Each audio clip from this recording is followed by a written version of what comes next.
Friends, நம்ம இப்போது வேர்க்கடலை வச்சு 3 விதமான சட்னி ரெசிபி எப்படி பண்ணலாம்னு சொல்லிட்டு இந்த வீடியோவில் பார்க்கலாம் ஃப்ரெண்ட்ஸ். வாங்க வீடியோக்குள்ளே போகலாம். இப்போது ஃபஸ்ட்டு சட்னி எப்படி பண்ணலாம் பார்க்கலாம். இதுக்கு 2 பத்து தேங்காய் எடுத்துக்கிறேன், 4 பச்சை மிளகா, ஒரு கைப்பிடி அளவு பொட்டுக்கடலை, தேவையான அளவு உப்பு. இதை போட்டு நல்லா மிக்சியில் கிரைண்ட் பண்ணிக்கிறேன்.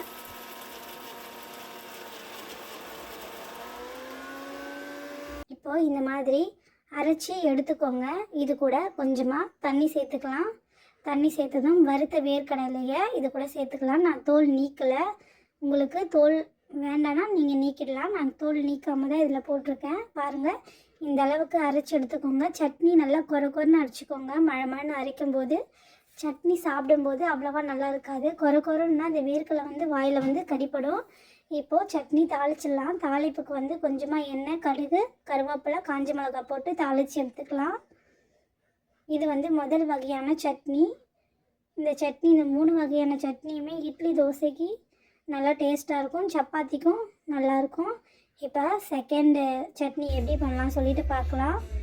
வறுத்த வேர்க்கடையில் இந்த மாதிரி நல்லா வறுத்து எடுத்துக்கோங்க. நான் ஆல்ரெடி வறுத்து வச்சுருந்தேன் ஃபஸ்ட்டு சட்னிக்கு, அதனால இப்போ செகண்ட் சட்னிக்கு வறுத்து எடுத்துக்கிறேன்.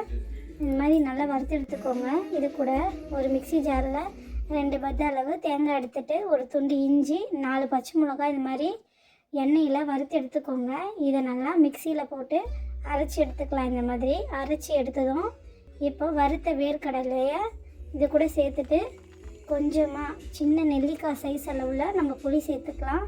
இந்த மாதிரி அரைச்சி எடுத்துக்கோங்க.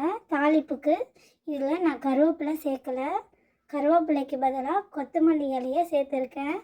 கொத்தமல்லி இலை சாப்பிடும்போது இட்லி, தோசை கூட சாப்பிடும்போது தனியாக டேஸ்ட்டு தெரியும். அதனால் நான் கொத்தமல்லி சேர்த்துருக்கேன். டேஸ்ட்டு வேறு லெவலில் இருக்கும். இந்த மாதிரி பண்ணும்போது இந்த மாதிரி நீங்களும் பண்ணி பாருங்கள் ஃப்ரெண்ட்ஸ். இப்போ தேர்டு சட்னி, 3வது வகையான சட்னி எப்படி பண்ணலாம்னு சொல்லிட்டு பார்க்கலாம். இதுக்கு ஒரு பேன் நல்லா காஞ்சதும் தேவையான அளவு எண்ணெய் ஊற்றிக்கிறேன். கொஞ்சமாக ஊற்றிக்கோங்க. எண்ணெய் ஊற்றுனதும் இது கூட வரமிளகா சேர்த்துக்கிறேன். உங்களுக்கு காரத்துக்கு ஏற்ற மாதிரி நீங்கள் வரமிளகா சேர்த்துக்கோங்க. நான் இதில் ஒரு 5-6 வரமிளகா சேர்த்துருக்கேன். வரமிளகா நல்லா ப்ரௌன் ஆகிற வரையும் வதக்கி விடுங்க. அப்போ தான் உங்களுக்கு டேஸ்ட்டு நல்லாயிருக்கும். லைட்டாக வறுத்திங்கன்னா டேஸ்ட் அவ்வளோவா இருக்காது. நம்ம வரமிளகா நல்லா வறுத்தோன்னா டேஸ்ட் நல்லாயிருக்கும். இது கூட ஒரு பெரிய சைஸ் அளவில் ஒரு வெங்காயம், ஒரு தக்காளி கட் பண்ணி வச்சுருக்கேன். அதையும் இது கூட சேர்த்துட்டு கொஞ்சமாக இஞ்சியும் சேர்த்துக்கிறேன். இஞ்சி செரிமானத்துக்கு ரொம்ப நல்லது. நீங்கள் எல்லா சட்னியிலுமே இஞ்சி, பூண்டு சேர்த்துக்கலாம், ரொம்ப நல்லது. இது மாதிரி நல்லா வதங்கி வந்ததும் ஆற விட்டதும் ஒரு மிக்சியில் போட்டு நல்லா அரைச்சி எடுத்துக்கோங்க. கொஞ்சமாக கொரன்னு அரைங்க.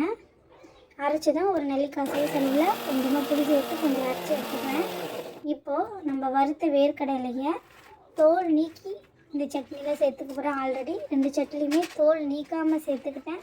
இந்த சட்னியில் தோல் நீக்கிட்டு சேர்த்துக்கிறேன். இந்த மாதிரி எல்லா வறுக்கடலையும் போட்டு அரைச்சி எடுத்துக்கலாம். கொஞ்சமாக தண்ணி ஊற்றி இப்போ அரைச்சிக்கலாம். அரைச்சிடும் பாருங்கள். சட்னியை எல்லா சட்னியுமே கொரன்னு அரைச்சிங்கன்னா டேஸ்ட்டு வேறு லெவலில் இருக்கும். இதை ஒரு கிண்ணத்துக்கு மாற்றிடலாம்.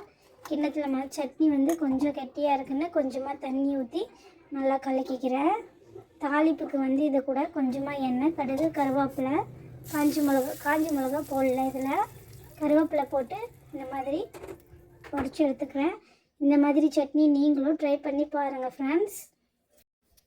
என்னோடய சேனல் உங்களுக்கு பிடிச்சிருந்தா மறக்காமல் சப்ஸ்கிரைப் பண்ணுங்கள் ஃப்ரெண்ட்ஸ். லைக் பண்ணுங்கள், கமெண்ட் பண்ணுங்கள் ஃப்ரெண்ட்ஸ். பெல் பட்டனையும் அழுத்துங்க ஃப்ரெண்ட்ஸ். Thank you friends.